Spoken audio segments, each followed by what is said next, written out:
بہت بڑی حقیقت ہوتی ہے جس کو سمجھنے کی ضرورت پڑتی ہے۔ اللہ تبارک و تعالیٰ نے ایک جگہ ارشاد فرمایا کہ لوگوں پر جو مصیبتیں آتی ہیں، جو پریشانیاں آتی ہیں، یہ اس وجہ سے آتی ہیں کہ ان کے کام اللہ تبارک و تعالیٰ کے نزدیک اچھے نہیں ہوتے۔ آدمی سمجھ رہا ہوتا ہے کہ میں اچھے کام کر رہا ہوں، لیکن در حقیقت شریعت کے مطابق نہیں ہوتے، سنت کے مطابق نہیں ہوتے۔ اس لیے اللہ تبارک و تعالیٰ کہتے ہیں کہ اس کی وجہ سے مصیبت آتی ہے، لیکن بندہ سمجھتا نہیں۔ نفع اور نقصان کا مالک اللہ ہے۔ کسی گھر کو کسی واستو کے برابر بنانے سے کوئی فائدہ نہیں ہوتا۔ اسی طرح گھر میں ایک اور ایک چیز نفع اور نقصان کے اوپر بتا رہا ہوں، اور ایک چیز ہوتی ہے کہ گھر میں نکاح کر کے لاتے ہیں، نکاح کر کے بہو گھر میں آتی ہے۔ اب وہاں اللہ تبارک و تعالیٰ کی تقدیر سے گھر میں کوئی کام ٹھپ پڑ گیا یا کوئی مصیبت آ گئی تو فوراً ذہن اسی طرف آتا ہے، اسی طرف جاتا ہے کہ اس عورت کے پیر رکھنے کی وجہ سے ہمارے گھر کے اندر یہ برائی آئی۔ حالانکہ آدمی یہ نہیں سوچتا کہ نکاح کے وقت رسول اللہ صلی اللہ علیہ وسلم کی کتنی تعلیمات کو میں نے ٹھکرایا، اللہ تبارک و تعالیٰ کو میں نے کتنا ناراض کیا، اس طرف اس کی توجہ نہیں ہوتی۔ نکاح کے موقع پر اپنے رشتہ داروں کو، دوستوں کو، یہاں تک کہ ایسے لوگوں کو دعوت دینے کے لیے جاتے ہیں جن سے کبھی بہت بڑی لڑائی ہو گئی ہوتی ہے، ایک دوسرے کا چہرہ دیکھنا پسند نہیں کرتے، لیکن نکاح کا موقع آتا ہے تو ایک دوسرے سے یہ بات گھر میں کہہ لیتے ہیں کہ چلو بھائی ایک موقع آ گیا ہے، شادی کا موقع ہے، بلا لیتے ہیں، اپنی تمام ناراضگیوں کو اندر رکھ دیتے ہیں، لیکن اللہ تبارک و تعالیٰ کی ناراضگی کو مول لیتے ہیں۔ جہیز کا موقع یا پھر اسی طریقے سے غلط سلط مطالبے کو سامنے رکھ کر، یا پھر یہ کہ سادگی سے ہٹ کر، یا پھر یہ کہ اور گناہ مخلوط دعوتوں کو سامنے رکھ کر، اور ایسے رسم و رواج کو وہاں پر لا کر جس کا اسلام کے ساتھ کوئی تعلق نہیں، اللہ کو پے در پہ مسلسل ناراض کرتے رہتے ہیں، اور وہ نوشا اور وہ دلہا کبھی نمازیں نہیں پڑھتا رہتا ہے، یہ سب کچھ ہوتا ہے، لیکن اس طرف توجہ نہیں ہوتی، صرف یہ دیکھتے ہیں کہ وہ لڑکی ہمارے گھر کے اندر قدم رکھ دی ہے، اس وجہ سے گھر کا کام کاج پورا ٹھپ پڑ گیا۔ یہ اسلام سے اس کا کوئی تعلق نہیں ہے۔ اللہ کے نبی علیہ الصلوۃ والسلام نے ان تمام چیزوں کو ختم فرمایا، صاف ارشاد فرمایا ولا طیرتا، کہ بدشگونی اسلام کے اندر ہے ہی نہیں، کسی چیز کے اندر نحوست ہوتی ہی نہیں، کسی دن کے اندر، کسی زمانے کے اندر، کسی گھر کے اندر، کسی عورت کے اندر۔ عورت کا بھی اللہ کے نبی نے ذکر فرمایا کہ عورت کے اندر بھی نحوست نہیں ہوتی، نحوست ہوتی ہے تو انسان کے اعمال کی وجہ سے ہوتی ہے۔ یہ آدمی صحیح عمل کرتا ہے، اللہ کی رضا ہوتی ہے، اللہ کی خوشنودی ہوتی ہے، رحمت بھری نگاہ اللہ کی پڑتی ہے تو وہ چمک جاتا ہے، لیکن اللہ کی ناراضگی کا کام کرتا ہے تو اس کی وجہ سے بے برکتی آتی ہے، لعنت ہوتی ہے۔ لیکن انسان فوراً اس کی توجہ، فوراً اس کی نگاہ اس طرف جاتی ہے کہ نفع مجھے اس وجہ سے ہوا، نقصان مجھے اس وجہ سے ہوا، جبکہ یہ سب چیزیں ایسی ہیں جو توحید کے خلاف ہیں، اسلام کے خلاف ہیں۔ جب کوئی آدمی اللہ تبارک و تعالیٰ کو ایک مان لیتا ہے، ابھی خطبے میں نے آیت الکرسی پڑھی، آیت الکرسی کے اندر بھی اللہ تبارک و تعالیٰ کے اوصاف بیان کیے گئے، اللہ لا الہ الا ہو، کہ اللہ کی ذات وہ کہ جس کے علاوہ کوئی عبادت کے لائق نہیں ہے، عبادت کا مستحق نہیں، کسی کی عبادت نہیں کر سکتے، اور اللہ کی ذات وہ الحی، جو ہمیشہ زندہ، کبھی بھی اللہ پر موت آنے والی نہیں، القیوم، اس صفت کو، اللہ کے اس کمال کو جو آیت الکرسی کے اندر اللہ نے بیان فرمایا، ہمیں اسے غور کرنے کی ضرورت ہے۔ اللہ نے فرمایا اللہ کا ایک کمال ہے القیوم، یعنی اللہ تبارک و تعالی ہر چیز کا نظام سنبھالے ہوئے، کسی غیر کے ہاتھ میں نظام نہیں ہے، یہاں تک کہ جنات کے اثرات ہوں یا پھر یہ کہ کوئی جادو کرتا ہو، جب تک اللہ کی مشیت وہاں نہیں ہوتی، کسی کے اندر کسی بندے کو نقصان پہنچانے کی طاقت نہیں ہوتی۔ تو ہم مسلمان جب اللہ تبارک و تعالیٰ کو ایک مانتے ہیں تو اللہ کی ذات کو بھی ہمیں ایک ماننا ہے کہ اللہ ایک ہی ہے، اسی کے ساتھ ساتھ اللہ تبارک و تعالیٰ کے جتنے اوصاف ہیں ان میں اللہ کے جو خاص کمالات ہیں ان میں بھی ہمیں اللہ کو ایک ماننا ہے۔ یہ ہے عقیدے سے تعلق، توحید کا وہ حصہ جس کا تعلق عقیدے سے ہے۔ اس کے ساتھ ساتھ توحید کا ایک وہ حصہ بھی ہے جس کا تعلق آدمی کے عمل سے ہے۔ آدمی دل سے تو مان رہا ہے کہ اللہ ہی دینے والا ہے، اللہ ہی مالک ہے، اللہ ہی خالق ہے، لیکن اس کا عمل، اس کا کام اس کے خلاف چلا جاتا ہے تو وہ بھی اللہ کے یہاں قابل قبول نہیں ہے، اللہ اس چیز کو پسند نہیں کرتے۔ جیسے مثال کے طور پر کبھی ہوتا یہ ہے کہ کوئی نافرمان بیٹا اپنے باپ کے ساتھ کوئی گستاخانہ معاملہ کر دیتا ہو، اس کی بے ادبی کر دیتا ہو، اپنے باپ کو کچھ گالی گلوچ کر دیتا ہو، تو لوگ ڈانٹتے ہوئے، اسے برا بھلا کہتے ہوئے یہ لفظ استعمال کرتے ہیں، ایک جملہ استعمال کرتے ہیں، ارے بھائی یہ تیرا باپ ہے، تو اس کی بے ادبی کر رہا ہے، اسے تو گالیاں دے رہا ہے، یہ تیرا باپ ہے۔ یہاں آپ غور کریں کہ وہ بیٹا اس سے بہتر جانتا ہے کہ یہ میرا باپ ہے، لیکن باپ کے تقاضوں کو پورا نہیں کیا، اس وجہ سے اسے یاد دلانا پڑتا ہے کہ یہ تیرا باپ ہے۔ باپ کا تقاضا یہ تھا اور اپنے والد کا تقاضا یہ تھا کہ اس کی تعظیم کرتے، اس کی توقیر کرتے، اس کے ساتھ حسن سلوک کا معاملہ کرتے، اس کے ساتھ برا سلوک نہیں کرتے، لیکن اس کے خلاف جیسے ہی کام ہوا لوگ اسے ڈانٹتے ہیں اور اسے یاد دلاتے ہیں، یہ کون معلوم، یہ تیرا باپ ہے، حالانکہ وہ جانتا ہے۔ اسی طریقے سے اللہ تبارک و تعالیٰ بھی قرآن کریم کے اندر یاد دلاتے ہیں کہ ہم لوگ جب ایمان لا چکے ہیں تو جو عقیدے کا حصہ ہے ہم نے دل سے مان لیا، ہم جانتے ہیں، اتنا کافی نہیں ہے، عمل سے بھی اس کا ثبوت دینا چاہیے۔ فرمایا یا ایھا الذین آمنوا آمنوا باللہ، غیروں سے خطاب نہیں فرمایا، اللہ نے فرمایا یا ایھا الذین آمنوا، اے ایمان والو، ایمان والا یعنی جو اللہ کو مان لیا کہ ہاں اللہ ہے اور اللہ کے رسول کو مان لیا، ایمان کی قبیل سے جس کو ہم ایمان مفصل میں پڑھتے ہیں، سب کو مان لیا، پھر اللہ تبارک و تعالیٰ کہتے ہیں آمنوا باللہ ورسولہ، دوبارہ ایمان لاؤ۔ یہ ایمان لاؤ سے مطلب یہ نہیں کہ وہ نہیں جانتا ہے، بلکہ یہ ہے کہ عمل سے بھی اس کا ثبوت دو۔ صرف یقین رکھنا اپنے دل کے اندر یا زبان سے کہہ لینا کہ اللہ ایک ہے، اللہ خالق ہے، اللہ رازق ہے، اللہ مالک ہے، اتنا کافی نہیں، عمل سے ثبوت دینے کی ضرورت ہے۔ یہ توحید کا عملی حصہ ہے، یہ چیزیں اپنے دل کے اندر پیدا کرنے کی ضرورت ہے۔ ایک ایک کام جب آدمی کرتا ہے تو اسے ایگزامائن کرنا پڑتا ہے، یہ کام میں کر رہا ہوں، یہ بات مجھے پیش آئی، میں مسلمان ہونے کے ناطے اس کے اوپر مجھے کیا ری ایکشن دینا ہے۔ جیسے ہم ایک دکان چلاتا ہے کوئی آدمی تو اس دکان کا پورا جائزہ لیتا ہے، مہینہ ہوا یا ہفتے میں جیسے اس کے دکان کا نظام رہتا ہے، اس ہفتے یہ چیزیں آئیں، یہ چیزیں گئیں، اتنا نفع ہوا، اتنا میرا یہ سرمایہ ہے، کیپٹل اماؤنٹ ہے، اس کے اوپر مجھے اتنا پروفٹ ہوا ہے، یہ سب چیزیں دیکھتا ہے۔ اسی طریقے سے ایمان کے سلسلے میں بھی آدمی کو چوکنا رہنا پڑتا ہے کہ وہ اپنے ایمان کا بھی جائزہ لیتے رہے۔ جس طرح دکان اس کی طرف توجہ آدمی کی ہٹ جائے تو دکان نقصان میں چلا جاتا ہے، ایمان بھی ایسی چیز ہے کہ اس کی طرف توجہ ذرے بھی ہٹ جائے تو آدمی کا یہ کہ ایمان ایسے ہوتا ہے کہ اس کے اندر پھسپھسا پن آ جاتا ہے، وہ کسی لائق نہیں ہوتا۔ جیسے ایک شیر ہے، ایک زندہ شیر، وہ آ جائے مثال کے طور پر یہاں، ہم سب لوگ بھاگ جائیں گے،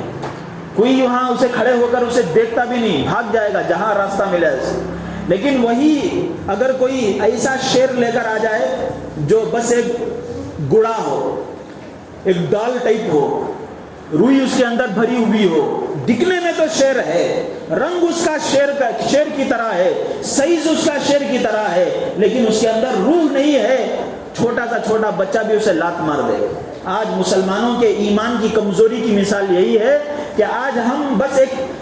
شکل بنے ہوئے ہیں، ایک صورت بنے ہوئے ہیں، توحید کا جو عملی پہلو ہے جیسے ہونا چاہیے اس طرف ہماری توجہ نہیں گئی، اس وجہ سے چھوٹے سے چھوٹی چیز بھی، چھوٹی سے چھوٹی مخلوق بھی ہم مسلمانوں کے خلاف کھڑی ہوئی۔ تو بھائیوں، میں یہ بتا رہا تھا کہ توحید کا ایک پہلو ہوتا ہے عقیدے سے متعلق، وہ ہمارے دل میں ہے، لیکن توحید کا وہ پہلو جو عمل سے متعلق ہے کہ فوراً کوئی بات پیش آ جائے اس پر ری ایکشن لینے سے پہلے اللہ کا استحضار ہو۔ ہمارے گھر میں کوئی مصیبت آئی، آدمی کے دل میں یہ بات ہو کہ یہ چیز کسی غیر کی وجہ سے نہیں آئی ہے، یہ چیز اللہ نے چیز بھیجی ہے، اس کا دل مطمئن ہو، اسے اللہ تبارک و تعالیٰ کی دی ہوئی چیز کہہ کر وہاں دیکھے آدمی کہ میرے اعمال کیسے ہیں، کیا کرنے کی وجہ سے ایسی یہ چیز پیش آئی ہے. اس چیز کو جب آدمی نمٹتا ہے، ڈیل کرتا ہے، جب جا کر وہ صحیح مسلمانی کی زندگی گزار سکتا ہے. ورنہ صرف کلمہ پڑھ لینے سے، مسلمانوں کا نام رکھ لینے سے، مسجد کے اندر آ جانے سے بھی وہ چیزیں پیدا نہیں ہو سکتی جو ایک صحیح مومن اور صحیح مسلمان کے اندر پیدا ہو سکتی. اللہ تبارک و تعالیٰ سے دعا ہے کہ اللہ تبارک و تعالیٰ ان کہی ہوئی باتوں پر مجھے بھی عمل کرنے کی توفیق عطا فرمائیں، اور آپ حضرات کو بھی اس پر غور و فکر کرنے اور عمل کرنے کی توفیق عطا فرمائیں.